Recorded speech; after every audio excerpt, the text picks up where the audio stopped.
Hello Nidorinas and Nidorinos, I'm KingNido, and today it is the Petalburg Razors going up against the Olivine Raiders, and I'll try my best not to get these two names mixed up as they're having a look at their opening hands. Let's have a look at this tail of the tape, because for the Razors, they're currently in 4th place. They have secured a berth in Season A2's Victory Road, but so have the Olivine Raiders, who are currently on top of the leaderboard, and with a win here, they will secure that 1st place heading into Victory Road. However, they are not safe because the Razors could still jump them from here. So with that said, let us know in the comments below who you think is going to win this matchup. Will it be the Colorless decks? Will it be the Metal decks? Let's go! 3, 2, 1, go! And going first, having flipped heads, it is that Eternal Time deck of the Raiders, moving that Bronzor into the active spot with the Dialga on the bench. It's the Chatot from the Fast Days deck of the Petalburg Razors. We can see the Staravia and the Staraptor in hand for the Razors, as well as the Shieldon is pulled. That's the 2nd Shieldon in hand for the Raiders. As they move the Armor Fossil onto the bench, they immediately get that Rocky Helmet onto the Bronzor. They want to make the Razors reluctant to go on the offensive with the Chatot here, as they do pull the Cyclizar. We can see the Barry, but they're playing this Professor's Research so they can get an additional 2 cards. They get the 2nd Staravia, they get the Wigglytuff, but still no Starly in hand, as they do get that Cyclizar onto the bench. And with this Fury attack, it only requires 1 energy. It could do 60 damage, 20 for every heads, and they get only 1, so it's going to do 20 damage to the Bronzor. If they'd gotten all 3, they actually would have moved that Bronzor into the discard pile, but there is that recoil damage from the Rocky Helmet that the Bronzor is wearing, and the Raiders pull their own Professor's Research. You know they want that Bastiodon here, and that is exactly what they get with that Guarded Grill ability. They can't get it online just yet, as the Shieldon has only just come online itself, but they do get an energy onto the Bronzor, and with this ram it does 10 damage to the Chatot as it does come back over to the Razors, who finally pull the Starly. They can start preparing for that Brave Bird Staraptor that does 130 damage. They do get a 1st energy onto the Starly, and they continue with the Fury attack. They need to get 2 heads, 3 coin flips, they get a tails, they get a heads, they get 2 heads. They are successful in taking that Bronzor off the board, and the Petalburg Razors take our 1st point in this game 1 of our best of 3 series. And as we always say, we play all 3 games regardless of the outcome of the first 2 matchups, because they still count towards the leaderboard. These could have ramifications on the placings heading into Victory Road. That Shieldon moving into the active spot for the Raiders, as they just pull the Bronzor. They do get the Bronzor online, but so is the Bastiodon, and again with that Guarded Grill, when it takes damage, it is a coin flip. And if it is a tails from the opposing side, they will do negative 100 damage to the Bastiodon, which means that Staraptor could do 30 damage with that 130 damage capability. And the Razors did just pull a Jigglypuff. They do move it onto that final bench spot as they continue with the Fury attack. They get a tails, they get a 2nd tails, they get 1 heads, but here is the 2nd coin flip. Sorry, it's the Raiders flipping, and they need to flip the heads, and they are successful in doing so, which means this Fury attack does nothing to the Bastiodon. The Razors are just fortunate that the damage doesn't come back their way, as the Raiders do pull the Iono. They get a 2nd energy onto the Bastiodon. Thanks to that Guarded Grill, it does allow this energy hungry deck the time to set up, as the Bronzong's online as well. The Razors do pull a Pokeball. They are going to play that immediately, getting another basic Pokemon. They get the 2nd Chatot. Now, they haven't dropped a point here yet, but they do get that Wigglytuff online with that Comforting Song. It can heal 20 damage from the active Pokemon. And they do get a 3rd energy. No, they don't. They think of getting a 3rd energy onto the Staraptor, but instead they get energy onto the Wigglytuff here, knowing they've got that Barry in hand, but they're continuing with the Chatot. And they're willing to sacrifice the Chatot here, but they do get 2 heads. They still need the Raiders to flip a tails here. And they do flip the tails, so Bastiodon is going to be taking 40 damage. They're willing to drop a point here. This does, however, put the Bastiodon into discard range from the Staraptor. And it is the 2nd Bronzong being pulled by the Olivine Raiders. Unfortunately, that won't be much use to them now, but here comes the headbang from the Bastiodon, wiping that Chatot off the board, and the Raiders, sorry, I knew I'd get those names mixed up eventually, but the Raiders do get their 1st point here in game 1. It is the Staraptor being moved into the active spot. Now, this Brave Bird does 130 damage. It will do 20 damage to itself. and it will happen regardless of what that guarded grill does, because this will either do 130 damage or it will do 30 damage, and that will come down to that guarded grill coin flip here. But here's the Brave Bird from the Staraptor. Moment of truth, and the Raiders, they flip the heads, so the Bastiodon is safe for another turn. As there is that 20 damage being done to the Staraptor, it's only able to do 30 damage to the Bastiodon. This is fantastic for the Raiders. They don't want to drop that Bastiodon so soon, as they do play the Professor's Research. They get a second Pokeball, they get the Giant Cape as well, and they are going to move the Giant Cape onto Bronzong, it seems, taking its health up to 140, so it can actually outlast a hit from the Staraptor here. And they play the Pokeball to get that second Dialga in hand. They still have that second shield on, but they don't have the armor fossil yet. As they continue with these headbangs, it is going to bring Staraptor down to only 50 health remaining, but with that Rocky Helmet, it gets 20 damage onto the Bastiodon. The Razors are going to pull their second Wigglytuff. They don't have another Jigglypuff in hand though, and they don't have it on the bench because they could use 2 Comforting Songs in one turn. They are still going to use it here because they want to try and maintain Staraptor here, but Staraptor will need to hit this Brave Bird to take the Bastiodon off the board. And the Raiders flip their heads, and this is exactly what they needed. That Brave Bird only does 30 damage. Bastiodon has 40 health remaining, and they pull their second Bastiodon here.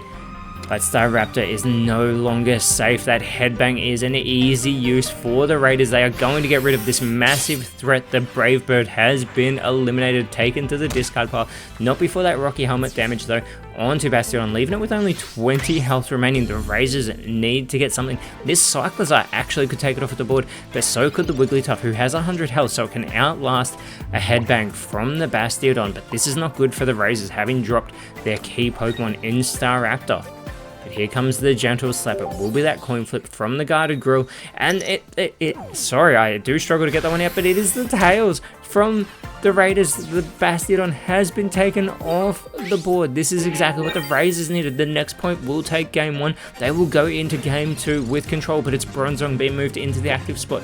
The Raiders pull the Adamant. It will reduce damage taken by a metal type Pokemon by 20 as they get the third energy on to the Bronzong as well, and with that Psychic, it will do an additional 20 damage for every energy on the opposing Pokemon, which means it will be able to do 90 damage to the Wigglytuff. It will leave it with only 10 health remaining. And now the Razors really need to think about how they want to approach this. They have just gotten their second Jigglypuff. They immediately do get that onto the bench as well. But it is the Razors backed into the corner at the moment. They want to try and get that top spot heading into Victory Road. They get an energy onto the Jigglypuff. They are going to use that Comforting Song to restore 20 health on the Wigglytuff, bringing it up only to 30 though. And they are going to go with the retreat. They will have to give up both of their energies. It is a double retreat cost for the Wigglytuff. They move the Cyclizar into the active spot. With this over acceleration, it will only do 20 damage to the Bronzong, but thanks to that Adamant, it did even less, doing nothing, as now that over acceleration from Cyclizar can do 40 damage going forward. But the Raiders have just pulled their second armor fossil. They do get that online, but they're starting to set up the Dialga with the energies. This Psychic now doing 70 damage to the Cyclizar because it only has 1 energy. Now Cyclizar is left with only 10 health remaining, and it is the X speed being pulled by the Razors. Are going to get that second Wigglytuff online, and as we said earlier, they can use 2 Comforting Songs in one turn. They are going to use that first one here. This is going to bring Cyclizar up to 30 health.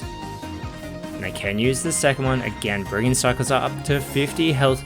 But Cyclizar is still not safe from the Bronzong. They've got that Chatot in hand. They've also got that second Staravia, but they are going to retreat the Cyclizar using its energy as the Gentle Slap. Now 50 damage onto the Bronzong. They are trying desperately to chip away at the Bronzong here as it comes back over to the Olivine Raiders, who pull their own X speed, and they are going to get that second shield online after having dropped that first Bastiodon.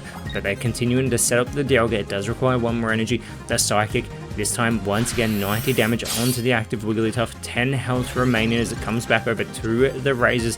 The second Staraptor has been pulled for the Razors. They need their Starly though, because they cannot get this set up just yet. Their thinking about how they want to approach this turn. They are going to use the Comforting Song to first restore 20 health from the Wigglytuff. They can use that again. But this could be a crucial error because they could have used it on the Cyclizar if they'd moved the Cyclizar into the active spot. They've gone too quickly, it seems, with that Comforting Song, and I think the Razors have just realized their mistake. They would have been able to get Cyclizar back up to 80 health, as that is its full health. Otherwise it would have been going back up to 90 health, as it does 20 every time, but it doesn't give it any extra health. This is not good for the Razors. I think it is sinking in for them what error they have just made. This could cost them game one. They are looking through their hand and they're trying to think of a way out. There is not much they can do here. They're looking at that Chatot. It only has 70 health. And that clock is ticking down. They are going to use another Comforting Song. I think they're hoping that some way that the Olivine Raiders and this Eternal Time deck will make some kind of mistake. But here it is, the Gentle Slap from the Wigglytuff. 50 damage onto the Bronzong. Bring it down to only 40 health remaining. They're doing everything they can to chip away, but it is not enough. And with this Psychic, it will wipe this Wigglytuff off the board into the discard pile. And the Eternal Time deck has taken game one over the Fast Days deck. And as we have a board reset, if you're enjoying what you're seeing, please make sure to subscribe so you don't miss any matches from the PokeType League TCG. But here we go into game two, and it is going to be the Raiders flipping heads. They will be going first with their Mining Melancholy deck, and they want to lock up this series in game two. It is the Mawile into the active spot with the Registeel and the Varoom on the bench. It is the Regigigas for the Razors and their Hall of Origin deck into the active spot with the Porygon on the bench. But here we go into our game two. It is the Razors trying to take it to a game three. The Raiders trying to lock it up and lock up that top spot heading into Victory Road with game two. They pull the Registeel, not much else they can do, so they send it back over to the Razors, who do pull the Pokeball. They're going to get another basic Pokemon, and it is the Arceus being pulled. They've only got one Regigigas and one Arceus inside of this deck. They've got that Giant Cape as well, but they do get a first energy onto the Regigigas. And as well as that, they're going to get the Giant Cape, taking its health up to 160 from 140, sorry. And it comes back over to the Raiders. They get their Professor's Research. They get another 2 cards from their deck, and they are going to get the X-Speed as well as the Mars. We haven't seen the Mars used too much this season, and I always struggle to put it into words, but what it does is it shuffles the hand from the opposing side into their deck, and they pull the amount of cards relative to the amount of points they have remaining. That may be the best I've ever said that, but it was the Mawile doing 20 damage to the Regigigas, the Razors pulling their own Professor's Research to get the Celestic Town Elder and the Bidoof out of their deck. They are hovering their energies over their benched Pokemon, and they get one onto the Arceus. They haven't got an energy onto the Regigigas. I have to wonder what they're thinking here. But it is still very early stages as the Revavroom is pulled for the Olivine Raiders. They immediately get that online, but they're setting up the Registeel as this Mawile only requires 1 energy for the Iron Beam Breaker, which is very fun to say. And it does come back over to the Razors as they're continuing to chip away at the Regigigas. As they're getting energy now onto the Regigigas, I have to wonder why they put that energy onto the Arceus. The Raiders pulling the Varoom, their second one in their deck. And they get another energy onto the Registeel as they continue to chip away with this Iron Beam Breaker, and Regigigas only has 100 health remaining. It is the second Porygon being pulled for the Razors. And if they had another energy on it, this Regigigas could go on the offensive with that Raging Hammer. It does require 4 energy. And at this point, we have to question, did they mean to put an energy onto the Arceus? I think the Petalburg Razors and this Hall of Origin deck have made another crucial error, and this could cost them because this will have ramifications for Victory Road. The Raiders pulling their potions, starting to set up the Revavroom as they know Registeel only requires 1 more energy. There is another 20 damage onto Regigigas. The Razors do pull their second Porygon Z. They still don't have a Porygon 2 in hand, but they've got a third energy onto the Arceus here.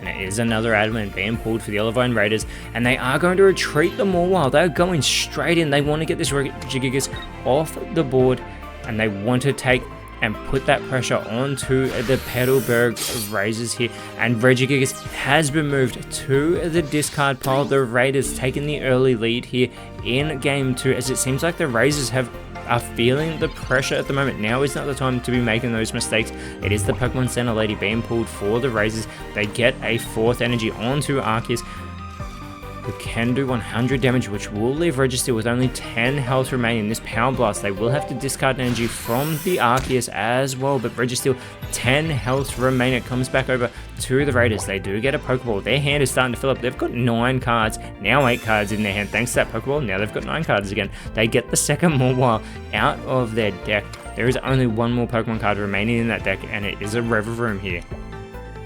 They're looking through their hand to see if there's anything they want to do, but no, they just go for the Metal Claw from the Registeel onto the Arceus. Arceus only has 30 health remaining. They do get the Rocky Helmet. They needed that one turn earlier to take Registeel off the board. And they do get the second Porygon online, but still no Porygon 2. And the Razors thinking about how they want to approach this. They haven't got a point yet. The Raiders have only taken 1 in game 2. And they do move the Rocky Helmet very interestingly on to the Porygon here.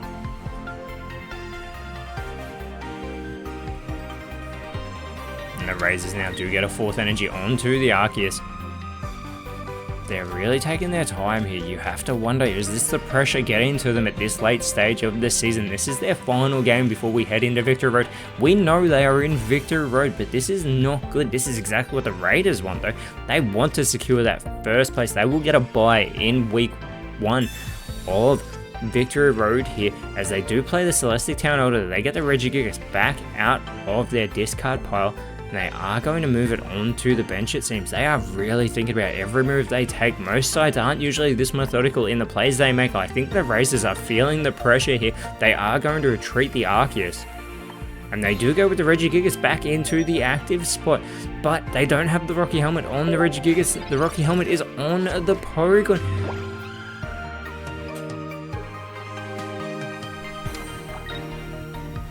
Back over to the Raiders, who have their Giant Cape. They are going to retreat the Registeel. They don't want to drop any points here. They are going for the Spinning Drift from the Revavroom. They are going to wipe that... Oh, sorry, they're not going to wipe the Regigigas off the board. They've halved its health, but they've flipped their heads, which is going to prevent all damage being done to this Revavroom from the Razors. Not that there's much they can do at the moment, but they've finally pulled a Porygon 2, and they are going to start setting that up. They do get the one and only energy required for it, but the Porygon Z does require 3 energy.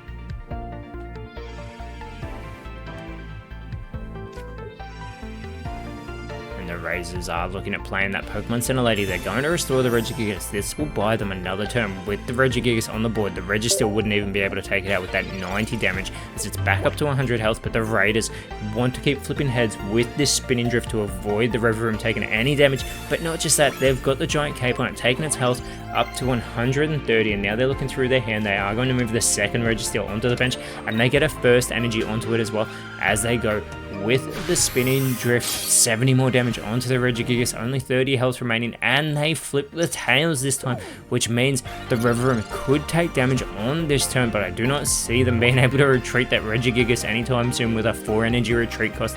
They do pull the Dawn, and here it is. The Porygon Z is online, 140 health as well. With that Buggy Beam, they can generate random energies in the energy zone for the Olivine Raiders. They need to get the Porygon Z into the active spot. The Registeel does get a second energy, and that Spinning Drift once again is going to take the Regigigas off the board, but now they need to flip the heads. They flip the tails, which means the Revavroom can be targeted by the Porygon Z. This could be crucial. The Raiders only need 1 more point to lock up this series, but the Razors, they need 3 points here. They do pull their second Porygon 2.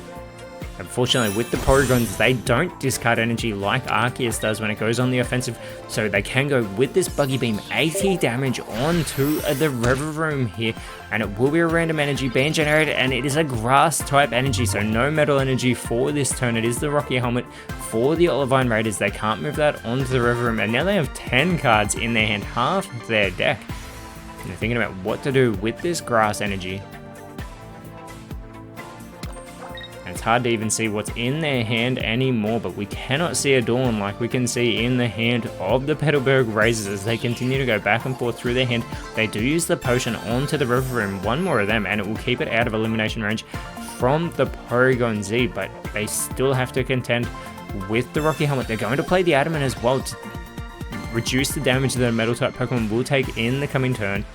They do have a second potion in hand as well, but they're not going to play that, it seems. Instead, they're going to retreat the River Room. They don't want to drop any points here. They move the Registeel into the active spot, and they do have a Dawn. We do see that was right at the back of their hand.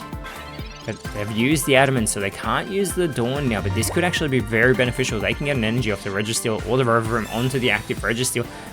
As the Pokeball is played by the Petalburg Razors, they get the second Bidoof in hand and they get the second Porygon Z online. They still can't afford to drop a point though. Another Buggy Beam bringing Registeel down to only 50 health remaining, as it only did 60 damage this time. But it is within discard pile range of that Porygon Z. As it comes back over to the Raiders, they get a second Adamant as well, and they do have that second potion. They get a Grass type energy onto the River Room, as that is what was generated again, but here it is. The Dawn is going to allow them to move a Metal energy from the benched Registeel to the active Registeel. They can go with the Metal for 90 damage onto Porygon Z, bringing it down to only 30 health. There's the Rocky Helmet damage onto the Registeel. Now the Razors could retreat their active Porygon Z here, and that is exactly what they're going to do. It will be left with one energy, but they've got their own Dawn, so they can move an energy now from that Porygon Z to the active Porygon Z that is at full strength. So they will be able to wipe this Registeel off the board with this Buggy Beam. However, there are 3 energy on the River Room, 2 Metal, 1 Grass. It's another Grass energy being generated as well. But that River Room only needs 2 Metal energy, and it can have a 3rd energy of any type. And the Raiders, this may be our most methodical game all season, are in full control. They just need one more point. They get the second River Room onto the bench. They get a Grass type energy onto it here. They've got that River Room now in hand, and they are going to play the Adamant. And this will reduce that damage once again for the members of the Raiders. They are going for the Spinning Drift. They don't use the potion. 70 damage onto the Porygon Z. They need to flip the heads.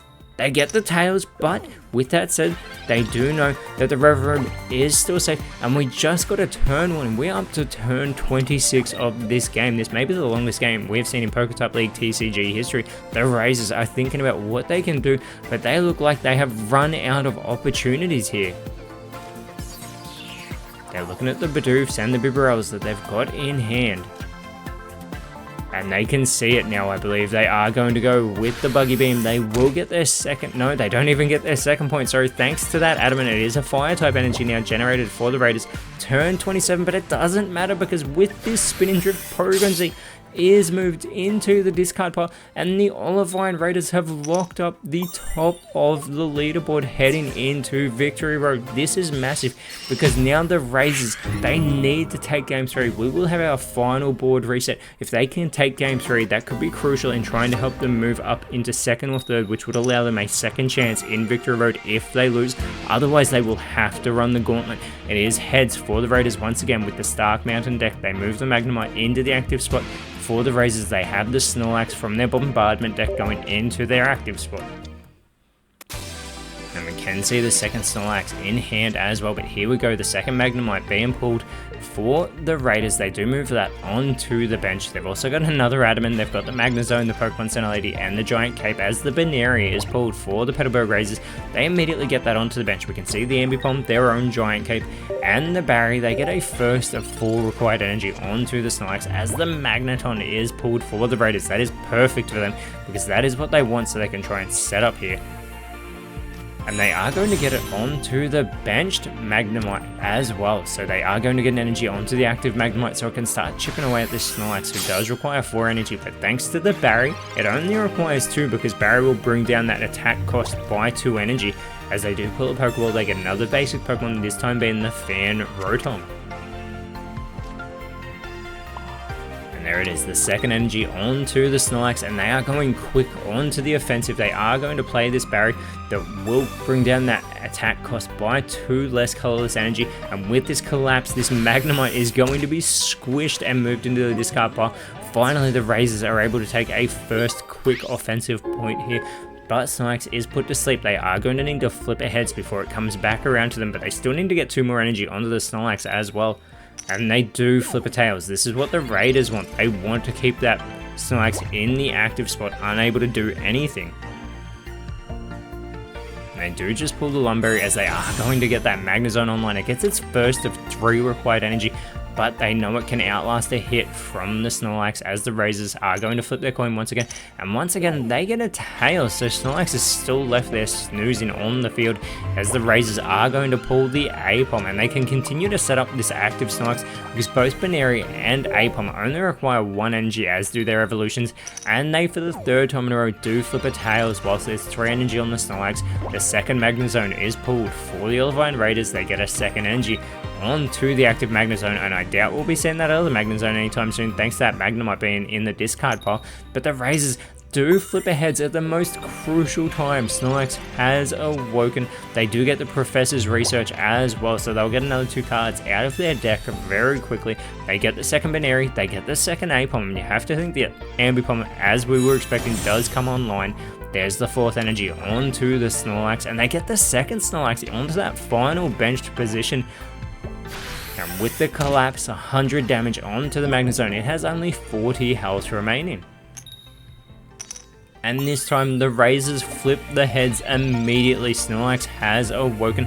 It is the Skarmory though being pulled for the Raiders. They do immediately get that online. They do have 2 Pokemon tools in their hand, and with a Pokemon tool attached to Skarmory, those metal arms, even though they are metal wings, do an extra 30 damage. They do use the Pokemon Center Lady to restore 30 health from the Magnezone. They give it the Giant Cape. It's now got 90 health overall, but they can't use the Adamant. I think they have made a crucial error because they can only use 1 Pokemon supporter card per turn, which means they cannot use the Adamant. That is a big mistake from the Olivine Raiders, but they can afford to make these mistakes now. But once they get into Victory Road, that is not the type of thing that the metal decks want to be doing, as the Razors do pull their second Fan Rotom. They do get an energy onto the Snorlax. They are going to play the Giant Cape onto their active Snorlax here to boost its health up to 60, and they can go for another collapse to squish even the Magnezone, bringing its health down to 0, moving it into the discard pile. And the Razors have 2 points, the Raiders have 0. This is unbelievable. Why have we not seen this more from the Razors in the previous 2 games? They go for another coin flip, they get another head. Snorlax has awoken already. And the Raiders have that Lumberry on the Skarmory. You have to think they needed the Giant Cape with the Adamant combination. They can go on the offensive here, but there won't be much that they can do. The Razors have controlled this game 3 with this Bombardment deck, and they have lived up to absolutely bombarding the Stark Mountain deck of the Olivine Raiders. 50 damage onto the Snorlax, but the Snorlax can respond with the collapse and get that final 3rd point. We now know they can take down a deck of the Raiders, but could we see these 2 sides re-collide inside Victory Road? As we said, the Olivine Raiders have secured that top of the leaderboard, whereas for the Razors, they are going to stay, unfortunately, in 5th place, but they could move up depending on what happens in our next game. But at the moment, it looks like they'll be facing the Rogues inside Victory Road. But until then, Nidorinos, thank you so much for watching. Let us know in the comments below what you thought the best card was, and if you enjoyed what you saw, please leave a like, share, subscribe, but more importantly, always remember, send thanks, and I'll see you when you see me.